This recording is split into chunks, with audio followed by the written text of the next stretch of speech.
today we're gonna be looking at my top 5 best gaming headsets for 2019. Now these are my top 5 choices in terms of sound, build, comfort and aesthetic for 2019. Now these are also some of the highest rated gaming headsets right now, guys, and at any point during the video feel free to check out the links for more details of each model down below. And before we jump into it, I'm just curious, guys, but what is your favorite gaming headset right now?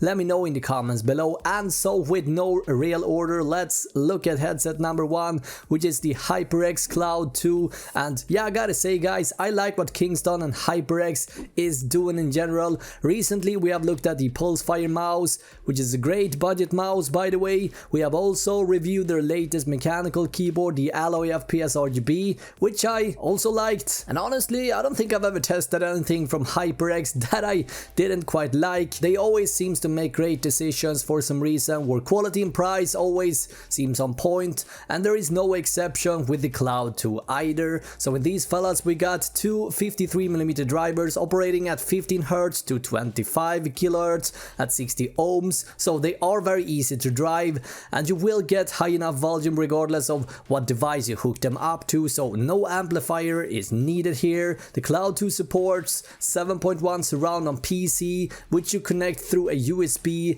and on this cord you got volume buttons as well as mic gain buttons. You got a 7.1 surround button that lets you jump and switch between surround and stereo, and you also got a mic mute button here as well. Disconnecting the USB dongle lets you easily hook them up to any Xbox or PS4 controller as well through the 3.5mm jack. Lately HyperX has extended the amount of coloring options, so you can pick this up in a wide range of color and accents such as black, red, silver, black, white, pink and even more. Ear cups can be extended quite a lot to fit pretty much every head size out there, so regardless what head size you got, this shouldn't be a worry here. I'd say I got a normal sized head and it fits me perfectly, and thanks to the memory foam headband makes them easy to wear for hours without any irritating pressure here. And because the ear cups is big enough to fit your whole ear, you won't get that annoying tension when the ear cup is constantly pushing on your ear, so to speak. And to top this all off, HyperX is also including interchangeable ear pads so that you can choose between lead reds or velour ear cushions for the sound profile and style that suits you. In addition to that, you also get a nice bag to store them in whenever you're traveling or out on the go, which is also very nice, and you don't see these very often. Mic is also detachable, so you can disconnect it whenever you just want to use them as a pair of headphones. Now let's listen to the mic for a moment. Alright, so this is the microphone test of the HyperX Cloud 2 headset, and as you can hear, guys, it kind of sounds like my nose is stuffed up, and this is due to the limitation of the frequency response in the microphone in itself, and this is usually what gaming microphone headsets will sound like. Again, as I said, guys, the HyperX Cloud 2 fully supports console gaming as well, though keep in mind, since you cannot use the included USB dongle for that, only the 3.5mm audio jack, so you essentially lose the volume buttons here. Now that being said, you can obviously adjust volume on your console in the console menus as well, so to speak, but this is something to have in mind. Therefore HyperX is selling two other models called Cloud X and Cloud Silver with a dedicated volume dial on the cord if you're only planning on using the headset on your console. I linked those up down below as well for you guys. Now, I've talked about this before, but once again, I kind of want to raise the awareness of headphone and the idea of having a pair of real solid audiophile headphones and match it up with a solid desk microphone. The overall quality you're getting from a solution like this is in a whole other league, guys, and as a tech YouTuber, I feel like I need to at least raise the awareness of of a setup like this one. In my particular case, I got the Beyerdynamic DT990 paired with the Blue Yeti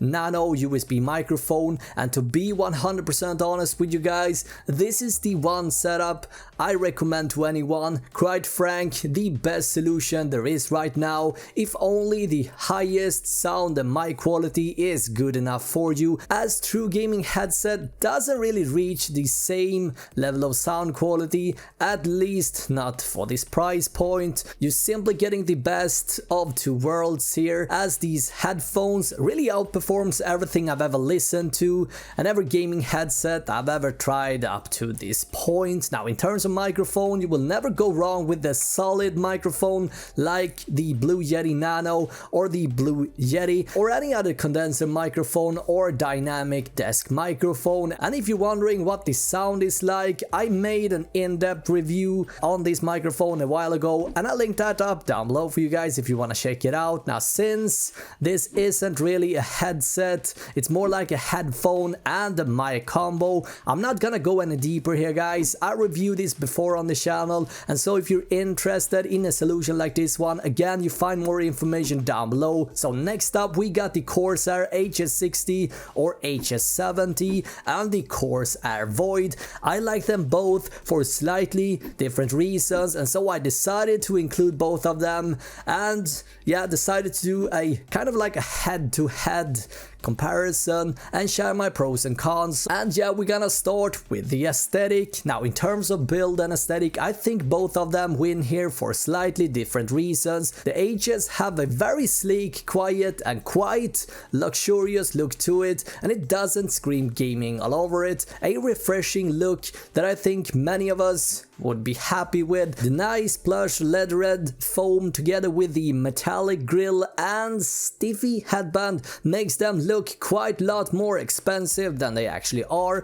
On top of that, the mic is detachable, which is always a nice bonus. In terms of comfort, they're great, although because of the stiff headband, it can create a bit of pressure after long gaming session. This happens to me roughly after 4 to 5 hours of constant gaming. Now, I should say, guys, I'm very picky when it comes to comfort, and I personally prefer a looser design in general. The lead red plush foam that covers up the ear cups are absolutely amazing, however, and even after hours of gaming, they never feels like they weights down on my head or they get hot or sweaty or anything like that. The Void Pro, on the other hand, have ton of character. They feel and look very much like a gaming headset, and I quite honestly think they look very nice. I like this kind of aggressive look, and the fact that Corsair was confident enough to go their own way and try something new here, and they definitely deserve some credit for that. Now, as far as the aesthetic goes, I'm gonna go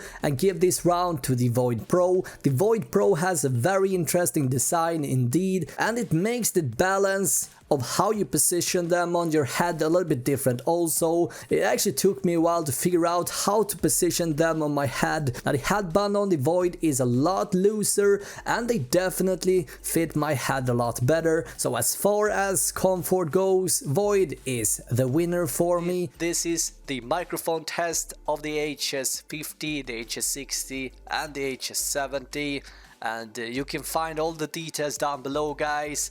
Microphone specifications, headphone specifications, everything is written down in the description. But that being said, let's jump over to the other headset. So this is the microphone on the Corsair Void Pro Surround. Alright, sorry about that. So quite a difference between these two microphones, both in sound and how they how you operate them, so to speak. This has a plastic arm that is not as bendable, so to speak, as with the HS60. Compare these two, I definitely think that the Void sounds better than the HS, and it doesn't sound like I have something stuffed up in my nose as with the HS.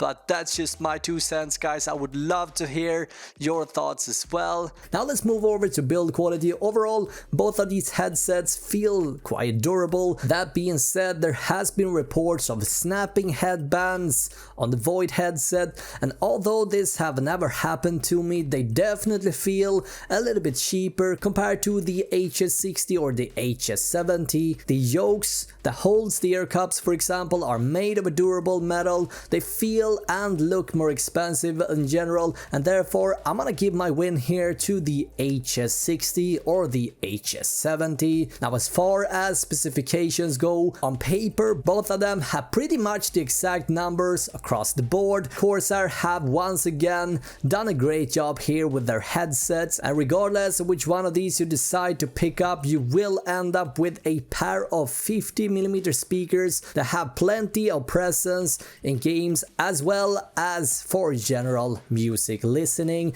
They both do a great job here in this area. If I have to pick one, however, then I would choose the HS60 or the HS70. The sound is just a little bit better in these, though much of this can be fixed through some customization in the equalization in the IQ software. Now, to try and sum this all up, overall I'm happy with the HS60 and the HS70. I think they look great, and in a head-to-head fashion way, the sound in these are a little bit better in my opinion. I feel like Corsair has been focusing a little bit more on these to get the right balance here. The Void, however, fits my head a little bit better, and I'm a fan of the looser headband design. Overall, however, both of them are solid headsets, and you're gonna be happy regardless which one you end up with. Alright, so lastly we got the Arctis series and lineup from Steelseries, and this series of popular headsets comes in a total of 3 different models. We got 3, 5 and 7, and there is also a model called Pro, which is the one I'm demonstrating on in this video. I'm gonna link up all of them because I quite honestly like all of them. The difference between Arctis 3, 5 and 7 is not the sound in particular and the speakers,